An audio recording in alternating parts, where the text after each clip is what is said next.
हाँ। यानी ये पहली बार हुआ है कि किसी ने शिक्षा व्यवस्था पर नेता प्रतिपक्ष दर्जे का कोई इंसान वो बात कर रहा है शिक्षा व्यवस्था की खामियों की। जब राहुल गांधी ये कहते हैं कि हमारा एजुकेशन सिस्टम सिलेक्शन से ज़्यादा रिजेक्शन की बात करता है, तो यकीन मानिए कि करोड़ों बच्चे जो हैं उस बात से खुद को रिलेट पाते हैं। जो नंबर गेम्स में जैसे बच्चों को उलझा दिया जाता है, आप खरगोश कछुए की कहानी सुना सुना के क्या समझाना चाहते हैं आखिर बच्चों को कि बस रेस है और भागते रहो। उनको उनकी रचनात्मकता के लिए जरा जगह नहीं दी जाती। जो कोटा में भी राहुल गांधी ने बच्चों से बात की, उनमें से बहुत सारे लोगों ने ये भी कहा कि उनका रुझान अगर संगीत की तरफ, नृत्य की तरफ या किसी और तरफ, लेकिन उनको ये पढ़ना है। क्योंकि हमेशा से वो भारत जोड़ो यात्रा का भी ज़िक्र करते हैं कि मैं जितने भी बच्चों से मिलता था, युवाओं से मिलता था, तो इंजीनियर, डॉक्टर, वकील, आईएएस बस। यहाँ इसके बाद आपकी कोई वो आपको कोई स्कोप दिया दिया ही नहीं जाता।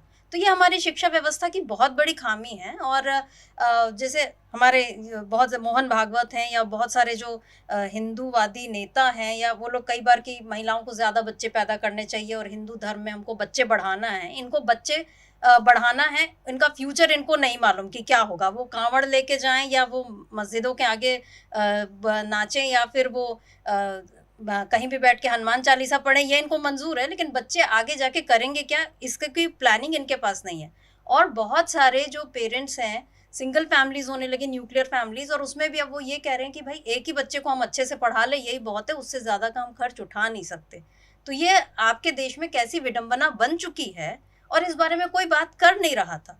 तो ये पहली बार हुआ है कि राष्ट्रीय स्तर पर किसी नेता ने, और उसमें भी सबसे अच्छी बात ये रही कि राहुल गांधी ने वहां जाकर साफ-साफ कहा कि मैं यहाँ पर राजनीति करने नहीं आया हूँ, तो ना मैं कांग्रेस का नाम लूंगा, ना मैं बीजेपी का। और उनके नाम पर जब नारेबाजी हुई तो उन्होंने बाकायदा मॉडरेटर को बुलाकर कहा कि भाई ये नारेबाजी रुकवाओ, मुझे नहीं सुनना कि राहुल गांधी जिंदाबाद, मैं यहाँ बच्चों की बात करने आया हूँ।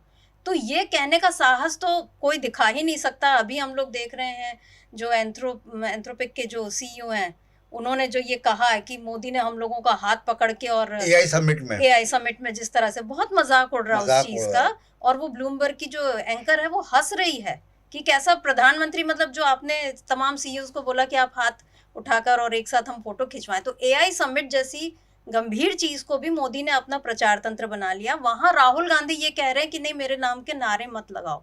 तो यहाँ पे राहुल गांधी ने बता दिया उनका और मोदी के बीच का फर्क क्या है, उनकी अप्रोच क्या है।